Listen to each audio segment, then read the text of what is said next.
So just spend a few minutes with another lesson from Korach. We've already studied 2 different lessons. As I said, this is a very powerful parsha. And we'll look at some questions. One of the basic questions is, why is Korach in this spot in the book of Numbers, right? The book of Numbers is a potpourri of stories, of events that took place while in the desert, while in the wilderness in Sinai. So the rabbis asked, why Korach this week, right after last week's story of the spies?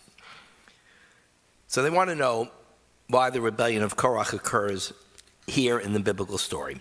So Rabbi Baruch Epstein, an author of a commentary called Torah Tamima, offers this possibility of an explanation. He says there was always dissatisfactions. The people were always complaining, but they held them in check. They complained, but they backed off. Why? He said because they were anticipating entering the land of Israel. They had this great expectation. They had this great dream. They had this glorious future ahead of them. So their little complaints, they could set aside because they had a purpose in mind, entering the land of Israel and establishing their new nation. But what happened last week in the story of the spies? They returned with their evil report. People were decimated. They thought they couldn't enter the land. They wanted to retreat, go back to Egypt, to stay in the desert, die in the desert. And we know what the punishment was. Punishment was, you're going to stay in the desert, and the next generation, those 20 years and under, the children, the younger generation, they will enter the land of Israel. So that dream is gone. The expectation is gone. This older generation, they're going to die in the desert. God says, in this very desert, your body shall fall. All of you who were recorded in your various lists from ages 20 and above, who have muttered against me, not one shall enter the land that I swore to you, save, of course, Kalev and Yehoshua. They will enter the land. You will not. So what we have here, hope is destroyed, or at least deferred. They have hope for their children, but no hope for themselves to enter the land of Israel. Having left Egypt, left slavery, this great dream is now over. The disappointment led the Israelites to push against the leadership of Moses. In other words, their disappointment in not being able to enter the land of Israel now breaks their hope, and they turn. They have to blame someone. Who are they going to blame? Not themselves. They're not going to accept responsibility. They're the ones who rebelled. They're going to blame Moses and Aaron because they promised they were going to lead them into the land of Israel. The fact that they rebelled against them, they forgot already. Moses and Aaron, they're at fault. Rabbi David Wolpe called our attention to a very famous poem that talks about what happens when a dream is deferred to such an extent that it's to the next generation. It's no longer your personal dream. It's your dream for your children. That's a good dream. But your personal dream has been crushed. And this poet, Langston Hughes, asked that question. What happens to a dream deferred? Does it dry up like a raisin in the sun, or fester like a sore and then run? Does it stink like rotten meat, or crust and sugar over like a syrupy sweet? Maybe it just sags like a heavy load, or does it explode? Or does it explode? What happens after a dream is crushed? What happened to the people of Israel after their dream of entering the land of Israel is crushed? As the poet teaches, what's the last possibility? It can explode. And it did explode. Rashi asked the question, why does the Torah place the story of the spies and the story of the rebellion back to back? Now, why do they ask that question? Because the Torah does not like to put 2 bad stories in a row. It's depressing. It's tough on the people of Israel. So they like to move the bad stories around so it isn't bad story after bad story. But here, the Torah goes against its own tendency, which means it does it on purpose. It juxtaposes the two catastrophes. And Rabbi Epstein's answer is this: one essentially caused the other. The destruction of the dream, the sudden loss of all hope for your own personal dream, your generation's dream, can lead to an explosion in the community like the rebellion of Korach, the worst rebellion the people of Israel had ever faced, the most dangerous. So the idea of a dream exploding in a society, in a culture, is something the Torah is exploring here. And when we look at the world today, we find in America, in Israel, in the West, dreams that are exploding, that are being destroyed. We'll start with Israel. Part of the heartbreak of the current war is to see the hope of peace snatched from Israelis' hands. There was a lot of hope for peace over the last decades. You had accords that had brought hope, peace with Egypt, peace with Jordan. You had agreements a few decades ago with the Palestinians, but that hope was exploded because they resorted to violence, which is exactly what the agreement was that they wouldn't do, that it would all be resolved with negotiation. That, of course, collapsed. Arafat destroyed that dream. So often had the people of Israel believed in recent decades that peace might be within reach, only to see it on October 7th violently denied. And so there is a loss of a certain hope in Israel, certain dream that they had for peace in their lifetimes, not just in their future, in their children's life, but peace in their lifetimes. A very small percentage of the Israeli community believes that that currently is a possibility. What about America? The first time in our history that we don't assume that our kids or our grandkids will do better than us. We joke about it, right? We joke about adult children moving back in with their parents. And it's always talked about, people laugh about it. It's a defensive laughter.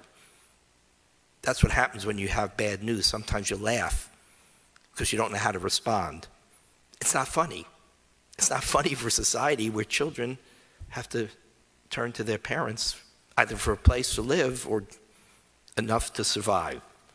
It's a serious problem. It's dashing the hopes of this generation.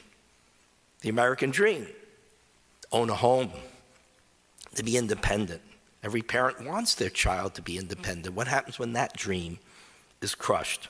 What happens when you no longer see hope for your children getting out of the ghetto, getting out of the inner city, getting an education? If you lose hope for yourself, imagine how worse it is when you lose hope for your children. When people start to lose hope, they reach for people who make promises they really can't keep. But you get very easily persuaded by promises when you don't have hope. Look in Europe. Europe is in complete upheaval. Whoever is in power got thrown out of power. So leftists were in power in Europe, right? So they've been replaced by a right-wing vote. In England, conservatives are in power, and now they've been replaced by a left-wing vote. In other words, whoever is in power is going to get thrown out because people were losing hope. They felt helpless. So what do? They blame the leaders. And of course, the leaders do assume some blame, just like the people of Israel blame Moses and Aaron, right? So let's change leaders. That will fix everything. That's the immediate response. They're reaching, they're guessing. They're willing to make dramatic changes because they've lost hope. But on the flip side, the Israelites who did eventually enter the land, and they renewed the hope. Despite all the encouragement, they were able finally to enter the land of Israel. At least their children did. And when you have hope for your children, sometimes that's enough to sustain you as a society, as a community. America has bounced back from even more challenging and difficult times. We sometimes lose historical perspective. Civil War, 500,000 Americans dead in a 4-year period. The Great Depression destroyed the country, destroyed people's hopes and dreams. A home? They were living in tents. Skid Row. It was a disaster not only for America, but for the whole world. World War II. 70 million people died. The assassinations of the 1960s. How depressed we were. Is there any hope for a society to see these great leaders, Kennedy, RFK, Martin Luther King, assassinated? It created a sense of depression amongst the people. 19% interest rates and the malaise. That's the word Jimmy Carter used. We're in a malaise. 2008, the near collapse of the entire world's economy. Trillions of dollars wiped out by greedy, immoral, unethical financial people who were enriching themselves while clearly lying and defrauding. I wouldn't even say the public, the world, the entire Western world. But we bounced back from that as well. Israel, people forget. In 1948, Israel lost 1% of its population in the war for independence. 1% of its population. That's an enormous number of people to lose in a war. And the trauma of the Yom Kippur War. Remember those first 7, 8, 9 days? We didn't even know how Israel would survive that war. We were worried about her having to go nuclear just to preserve the state. Israel will not just bounce back from this war. She will bounce back stronger, and there is always hope. That's why the national anthem is Hatikva, the hope. It was Ben Gurion who is believed to have said, because we don't really know if he said it, but he gets credit for it, if you don't believe in miracles, then you're not a realist. If you're an American, or you're a Jew, or you live in a democracy in Western civilization, if you don't believe in miracles, then you're not a realist. Because all those things that America, Israel, and the West have survived were miraculous. Why? Because they found a renewed hope. America defeated the greatest superpower of that time, Great Britain. That's what we celebrated on July 4th. That was unfathomable. There was nobody in the world that thought we could win that war until the French started to believe in George Washington and came to our aid. We defeated Nazism. We defeated fascism. We defeated communism. We defeated imperialism. Europe came back after the devastation of World War II. Europe was complete collapse. Infrastructure gone, economy collapsed, millions of dead, and she bounced back.